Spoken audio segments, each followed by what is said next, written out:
पात्रोड।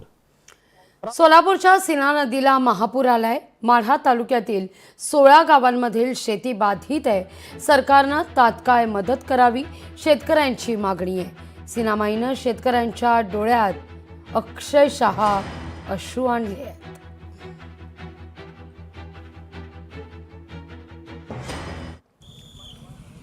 सीना नदीला इतिहासात पहिल्यांदाच महापुराचा या ठिकाणी फटका बसलाय। सीना नदीनं पहिल्यांदाच इतिहासात धोक्याची पातळी ओलांडलेली आहे। सीना नदीनं हे रौद्र रूप धारण केल्यामुळे होत्याचं मात्र नव्हतंच आलेलं आहे। सर्वत्र पाणीच पाणी ही स्थिती। अक्षरशः हातातोंडाशी आलेला घास बळीराजाचा हिरावला गेलाय। उभी पिकं ही आडवी झालेली आहेत। त्यामुळे लवकरात लवकर नुकसानग्रस्त भागाची पाहणी करून नुकसान भरपाई द्यावी, ओला दुष्काळ जाहीर करावा अशी मागणी बळीराजाकडून केली जातीये।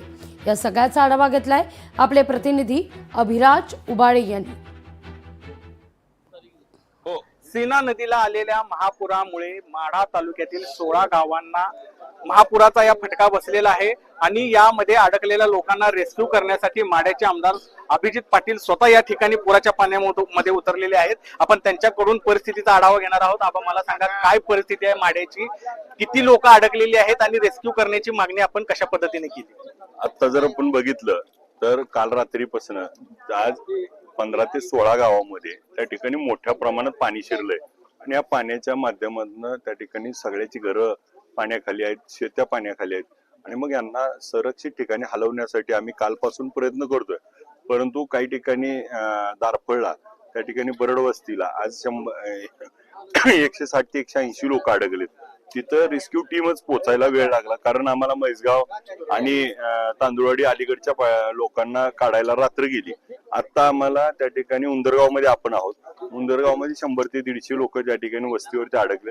वाका गाव त्या ठिकाणी पाण्याखाली चारी बाजूने वेढा गेलेला आहे। खैरावला त्या ठिकाणी वेढा पडलाय।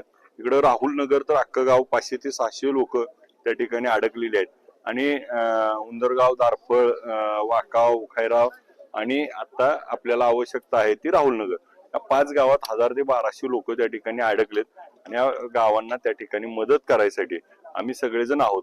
परंतु आता आम्हाला 4च त्या ठिकाणी बोटी आणि आता काही बोटी आम्हाला इथल्या पंढरपूर नगरपालिकेची बोट, पंढरपूरची बोट आणली आहे, बार्शीची आणली, अकलूजची आणली, आम्ही रात्री कोरडवाडीची आणली। परंतु बोट चालवायला माणूस नाही, ट्रेंड माणूस लागतो। त्यामुळं आज आमच्याकडे जे पुण्याची टीम आली आपल्याकडे, ती 4 बोटी फक्त मदतीला आहेत आणि त्याची जी 10-15 लोक आहेत, माणसं त्या ठिकाणी ट्रेंड नसल्यामुळे बोटी असून आम्हाला उपयोग नाही। त्यामुळे माझी मागणी आहे की आता एक आपण वाकाव मध्ये महिला आहे ज्या प्रेग्नंट आहेत ताई आमच्या, त्यांना डिलिव्हरीसाठी न्यावं लागणार आहे। तर राज्यात पावसामुळे मोठं नुकसान झालं।